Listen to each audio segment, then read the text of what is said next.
नमस्कार, आप लोगों का द बिहार प्लस पर स्वागत है। देखिए, तेजस्वी यादव का मुरेठा कहीं बिहार के मुसलमान खोल ना दे। जिस तरह से जन विश्वास रैली के दौरान तेजस्वी यादव मुरेठा बांधकर लोगों का अभिनंदन कर रहे हैं और समर्थन होने का दावा कर रहे हैं कि मेरे पास भारी समर्थक है, लेकिन बिहार के जो मुसलमान हैं वो तेजस्वी यादव से थोड़े नाराज हो गए हैं। और नाराजगी इस कदर है कि लोकसभा चुनाव में तेजस्वी की जो पार्टी है या महागठबंधन है उसे खमियाजा भुगतना ना पड़े।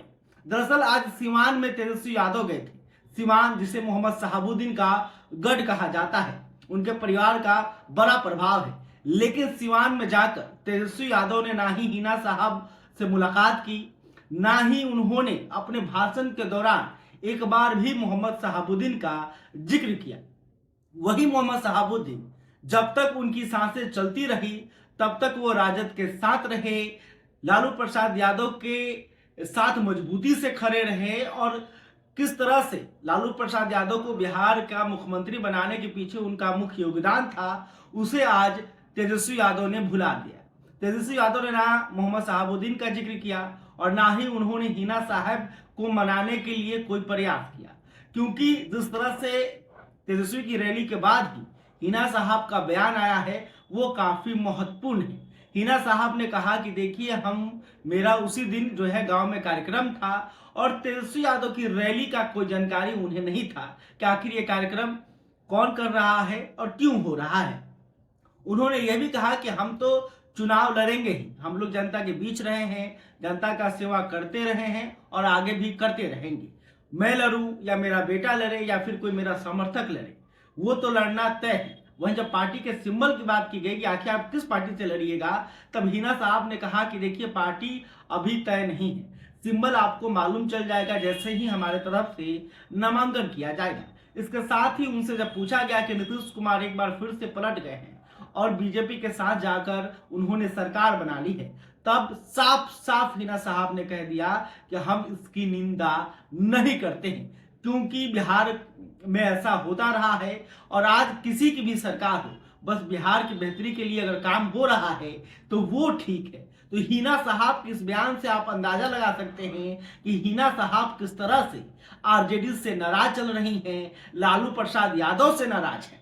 दरअसल आपको बता दें कि हिना साहब के साथ कुछ सालों में इस तरह से घटना घटी है जिससे वो राजद से दूर होती चली गई। सबसे पहले मोहम्मद शहाबुद्दीन का जब इंतकाल हुआ तब लालू प्रसाद यादव और तेजस्वी यादव के तरफ से जो है एक तरह से कहीं ना कहीं दूरी बनाकर रखी गई। इसके अलावा उनके बेटे उसामा साहब को जेल भेजा गया। जेल उस वक्त भेजा गया जब बिहार में महागठबंधन की सरकार थी और राजद सरकार में शामिल थी। उसके बावजूद उसामा साहब पर कई मुकदमे दर्ज किए गए और उन्हें सलाखों के पीछे भेजा गया। और इसके बाद यह कहा जा रहा था कि राजद जो है हिना साहब की नाराजगी को दूर करने की कोशिश करेगी और हिना साहब को राज्यसभा भेजा जा सकता है, लेकिन उन्हें राज्यसभा भी नहीं भेजा गया।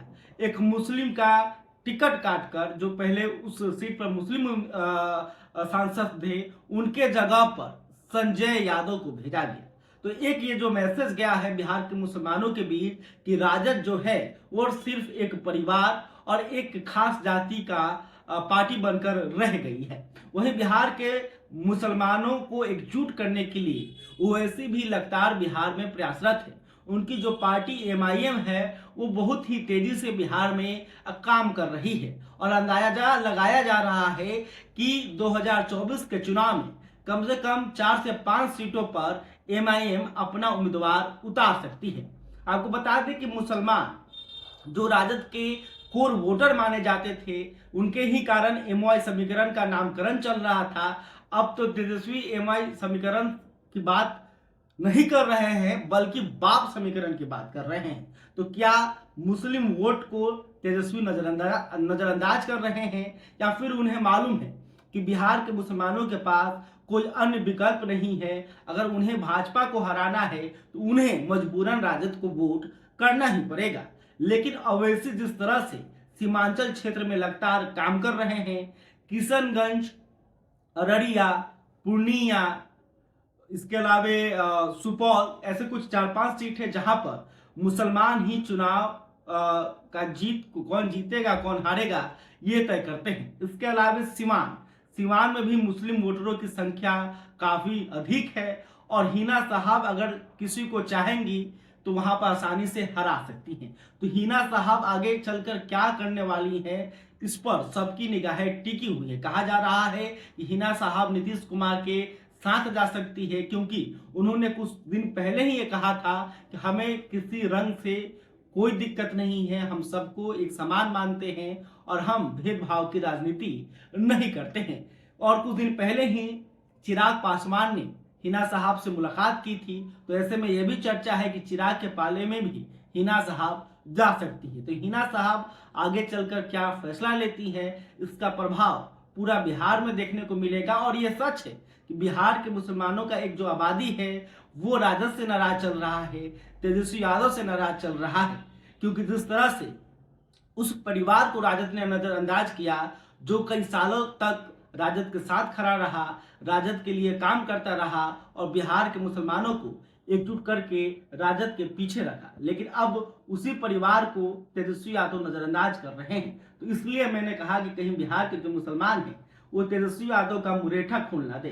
जिस तरह से जिस अंदाज में वो मुरेठा बांध रहे हैं और दावा कर रहे हैं कि बिहार की सबसे बड़ी पार्टी हम हैं, हम काम करते हैं और हम भेदभाव की राजनीति नहीं करते हैं, लेकिन एक तरफ से जो अल्पसंख्यक हैं, जो अल्पसंख्यकों की पार्टी होने का दावा करती है, वहीं पर अल्पसंख्यक जो है नाराज चल रहे हैं। खैर, अभी तक आपने हमारे चैनल को सब्सक्राइब नहीं किया, तुरंत कर ले। इस खबर को लेकर आप क्या सोचते हैं कमेंट करके बता सकते हैं। वीडियो फेसबुक पर देख रहे हैं तो हमारे पेज को भी लाइक कर लें। बहुत बहुत धन्यवाद।